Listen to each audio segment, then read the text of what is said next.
Rowshan TV. একদিন সকালবেলা মন্টু মন খারাপ করে জঙ্গলের রাস্তা দিয়ে হেঁটে যাচ্ছিল। পথে তার টুনির সাথে দেখা। কি গো মন্টু ভাই, এমন মন খারাপ করে কোথায় যাচ্ছ? শুনলাম নতুন বিয়ে করেছো, তাও তোমার মন খারাপ কেন? নতুন বউয়ের সাথে ঝগড়া করেছো বুঝি? কি আর কই নিজের দুঃখের কথা বলো টুনি। টুনি বোন গো, বউ আমাকে লাথি মেরেছে। কাম করে না বউ, কাম করে না রে, কামের কথা বললে আমাকে ধরে মারে। কাম করে না বউ, কাম করে না রে, কামের কথা বললে আমাকে ধরে মারে। কি বলছো মন্টু ভাই? আমাকে একটু পরিষ্কার করে বলো তো কি ঘটেছে, আর তুমি এভাবেই বা বলছো কেন? টুনি, ও টুনি, তুমি শুনতে চাও? তবে শোনো, তোমাকে আমি বলছি, বিয়ে করে কত বড় ভুলটাই না আমি করেছি। কিছুদিন আগের কথা। মন্টু বিয়ে করেছে কয়েকদিন মাত্র হয়েছে। মন্টু কাজে গেছে। তখন মন্টুর বউ আয়নার সামনে দাঁড়িয়ে বলছিল, আমি রূপনগরের রাজকন্যা, রূপের জাদু এনেছি, 7 সমুদ্র পার করে তোমার কাছে এসেছি, আমি রূপনগরের রাজকন্যা। এ মা, আমি কত সুন্দর দেখতে! যত আয়নায় নিজেকে দেখছি, নিজেই নিজের প্রেমে পড়ে যাচ্ছি। আহা, আমার রূপ যেন উপচে উপচে পড়ছে। তখন মন্টু কাজ শেষ করে ঘরে ফিরে আসে। কি গো বউ, কখন থেকে তোমাকে ডাকছি। রান্নাঘরে দেখলাম খাবার নেই। তুমি কি আজকেও রান্না করোনি নাকি? ও মাই সুইট হাজবেন্ড, আজ না আমার কোমরে খুব ব্যথা, তাই রান্না করিনি। তুমি এক কাজ করো, তুমি বরং রান্নাঘরে রান্না করে নাও, তাহলে তোমারও খাওয়া হবে, সাথে আমারও খাওয়া হবে। যাও যাও, ঝটপট রান্নাটা সেরে ফেলো তো। তোমার রোজ রোজ এখানে ব্যথা ওখানে ব্যথা হয় কিভাবে বলো তো? তুমি তো বাড়ির কুটোটিও করো না, আর তোমার যদি কোমরেই ব্যথা হয় তাহলে সাজছ কিভাবে? বুঝতে পেরেছি, আমি সব বুঝতে পেরেছি। এ নিশ্চয়ই তোমার কাজে ফাঁকি দেওয়ার বুদ্ধি না? হে আল্লাহ, কোন অলস বউকে আমি বিয়ে করে নিয়ে এলাম। ও মা, এভাবে বলছো কেন বলো তো? আমি কত সুন্দর বিউটি, বুঝলে তো? তোমার 7 পুরুষের কপাল, আমার মতো একটা নায়িকার মতো লুকিং ওয়ালা বউ পেয়েছো, বুঝলে? মন্টু রেগে গিয়ে শিলার সাজার জিনিসপত্রগুলো ভেঙে ফেলে, আর শিলাও তখন রেগে যায়। কি তোর এত বড় সাহস, তুই কিনা আমার সাজার জিনিসগুলো নষ্ট করে ফেললি, আবার রান্নাও করতে বলছিস? দাঁড়া দাঁড়া, তোকে দেখাচ্ছি। শিলা মন্টুকে খুব মারে আর বলে, ইস, তোকে মারতে গিয়ে নিজের শরীরের শক্তিগুলোই নষ্ট করে ফেললাম। যা, এখন রান্নাঘরে যা, সোজা রান্না শেষ করে এসে আমার পা টিপে দিবি, হাত টিপে দিবি, প্রচন্ড ব্যথা করছে, যা তো যা। মন্টু আর কিছু না বলে সোজা রান্নাঘরে চলে যায়। রান্না শেষ করে শিলাকে খেতে দিয়ে কাজে চলে যায়। আর শিলা বলতে থাকে, কাজের নাম করে পালিয়ে গেল, এখন আবার আমাকে কষ্ট করে খেতে হবে। আমি যদি খাবার খেতে যাই তাহলে তো খাবার আবার আমার হাতে লেগে যাবে। ইস, আবার কলের পাড়ে গিয়ে হাতও ধুতে হবে। আমাকে যদি কেউ একটু খাইয়ে দিত কতই না ভালো হতো। যাক, তা তো খেতেই হবে, তাই না? পরের দিন সকালবেলা শিলা চেঁচামেচি শুরু করে দেয়, এই মন্টু, মন্টু, কোথায় গেলে গো? আমার জন্য 1 কাপ চা দিয়ে যাও না, আমি সাজতে বসবো তো নাকি? তুমি জানো না, চা না খেলে আমার সাজ আবার ভালো হয় না।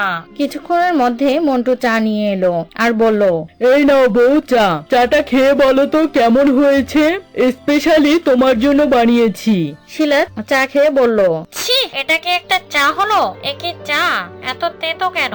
নিশ্চয়ই চা পাতা বেশি দিয়েছিস। তোকে কতবার বলবো যে আমার রান্নাটা একটু ভালো করে করবে। শিলা আবারও মন্টুকে ধরে মারে। তুমি যে আমাকে এভাবে মারছো, তোমার তো হাতে ব্যথা করবে তাই না? তখন তো আবার সমস্যা বলো।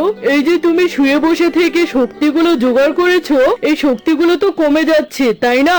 শোন মন্টুর বাচ্চা, তোকে মারবো বলেই তো শক্তি সঞ্চয় করেছি, বুঝেছিস? নে, এখন বেশি করে মার খা। মন্টু কোনো রকমে সেখান থেকে পালিয়ে যায়।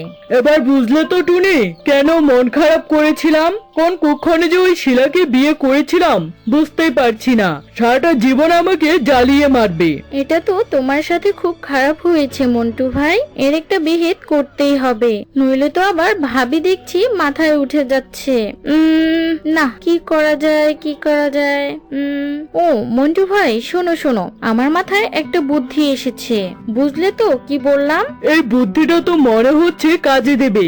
যাই, আমি এখন বাড়ি যাই, তাহলে আমরা এই কাজটা কালকেই করব। হ্যাঁ হ্যাঁ মন্টু ভাই, এখন তুমি বাড়ি যাও, এতেই ভাবে আচ্ছা জব্দ হবে, আমি তোমার সাথেই আছি।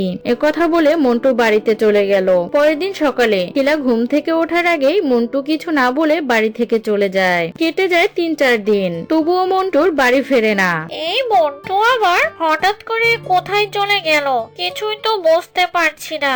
আর ফিরে আসবে না নাকি? তাহলে আমার কি হবে?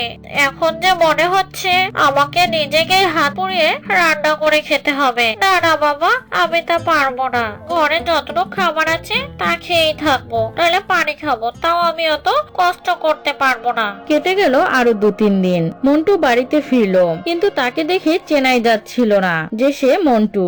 আর মন্টুকে দেখে শিলা বলল, ও, এই বুঝি বাড়ি ফেরার সময় হলো? যাও, এবারের মতো ক্ষমা করে দিলাম। এখন তাড়াতাড়ি যাও তো, আমার জন্য রান্না করে আনো। আর এসব কি সেজেছো বলো তো? বেশি স্মার্ট হওয়ার চেষ্টা, তাই না? একেবারে দূর করে বাড়ি থেকে তাড়িয়ে দিব, বুঝলে? এখন যাও, এইসব বেশ ছেড়ে রান্নাটা করে ফেলো। যাও তো, যাও যাও। Hey old lady, listen, you get lost to my home. My girlfriend come to my home. বুঝেছিস তুই? আমি না, এই বাড়ি থেকে এখন তুই যাবি। তুই বাড়ি থেকে না বেরোলে তো আর আমার গার্লফ্রেন্ড এখানে আসতে পারবে না, তাই না? কথা বলতে বলতেই মন্টুর ফোন বেজে ওঠে আর মন্টু রিসিভ করে নেয়। ও hi baby, I love you baby. তুমি কবে আমার হোমে আসছো বলো তো? তোমার ওখান থেকে এসেছি থেকে আমার যেন খুব স্যাড লাগছে, তুমি কি তা বুঝতে পারছো?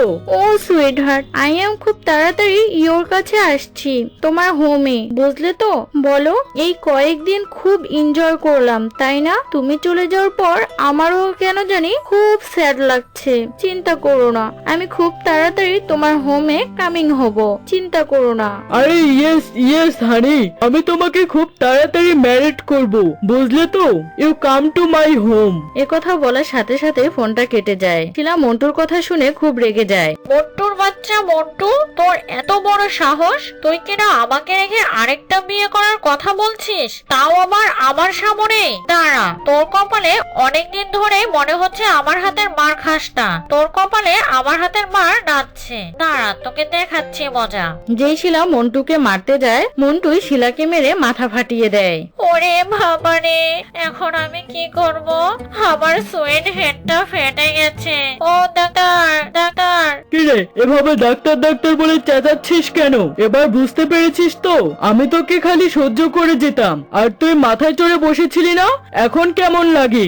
আমাকে ক্ষমা করে দাও, আমি আর কোনোদিন তোমার সাথে এমন করব না। প্লিজ আমাকে ডাক্তারের কাছে নিয়ে যাও, প্লিজ। আমি কথা দিচ্ছি আর কখনো তোমার অবাধ্য হব না, আলসেমি করব না। সত্যি বলছিস তো? যদি তাই হয় তাহলে তোকে আমি আমার ঘরে রাখবো আর ডাক্তারের কাছে নিয়ে যাব, আর নইলে বুঝতেই তো পারছিস। হ্যাঁ হ্যাঁ, আমি জন্মের শিক্ষা হয়ে গেছি, আমি আর কখনো তোমার সাথে অমন করব না। এখন প্লিজ আমাকে ডাক্তারের কাছে নিয়ে যাও, আমার এত সুন্দর হেডটা ফেটে যে রক্ত পড়ছে। তো বন্ধুরা, কেমন লাগলো আমাদের আজকের গল্পটি কমেন্ট করে জানিয়ে দাও। যদি গল্পটি ভালো লাগে তাহলে ভিডিওটিতে লাইকস কমেন্ট করতে ভুলো না কিন্তু। আর যারা যারা এখনো চ্যানেলটিকে সাবস্ক্রাইব করনি তারা জলদি জলদি সাবস্ক্রাইব করে পাশে থাকা বেল আইকনটি বাজিয়ে দাও। আজ এ পর্যন্তই, দেখা হবে পরে কোনো মজার মজার গল্প নিয়ে।